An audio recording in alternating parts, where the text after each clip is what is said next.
Hi everybody, I'm Matt Morris in Waterloo, Ontario, and here I am on this beautiful November day. I should almost be in shorts, but my topic today is snow sculpting. Let's get ready for winter to have some real fun. We're going to talk about forms and pounders and sintering and tools, but to kick off the discussion, we really need to understand a very important topic called types of snow.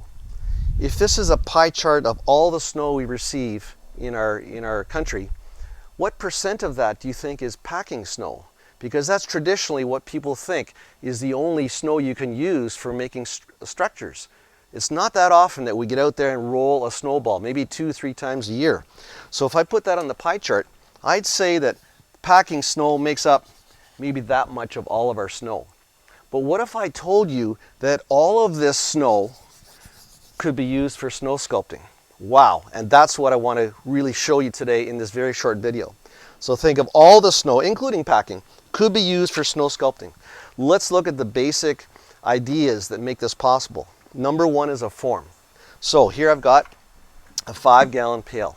If we put the snow, even light fluffy snow, into the pail and pack it in with a snow packer, I call this the 1/4 pounder 7000, with the curve that follows the edge of the pail, and we fill it 3 or 4 times, packing it in, that can be the starting point of success. At the end of this video, I'll show you a video I recorded in the winter where I go through exactly how to do that.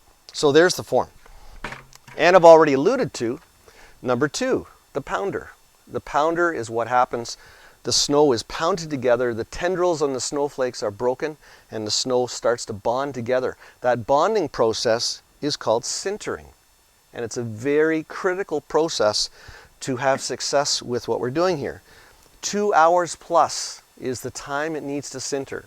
Sometimes I'll create a tower of snow the night before and then sleep overnight, let it sinter all night, and then come off and take off the form, and now I've got a beautiful medium for carving. Okay? After it's sintered, certainly take off the forms, and then we build. Maybe it's a big structure we're building, or we just go right to carving. Or we build something in and then carve. Okay? Which brings up the last part of the presentation, which is tools. Basic tools for kids, I would recommend a plastic spoon is a great tool. A plastic knife is a good tool. Or even a cake decorating spatula. Okay? All safe. And safety, of course, is very important, especially when we're out in the snow and potentially slipping. If you're an adult, or maybe kids with adult supervision, you want to bring in more tools. Very handy for taking off big chunks. Another saw, which has a bend to it, which can also be a great tool. And here's 3 other ideas. A cheese grater wrapped around a trowel is a great way to smooth off edges and make more profiles within your sculpture. A grapefruit knife, although very dangerous, is a very good tool. Serrated on both sides with a bend, and that becomes great for detail.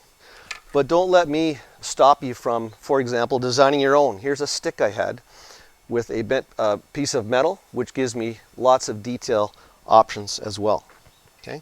So before I finish, let's take a quick look again. We've got forms, and I'm about to show you some other forms that I've got. Pounding it in is so key. Letting it sinter for at least 2 hours, but maybe even overnight.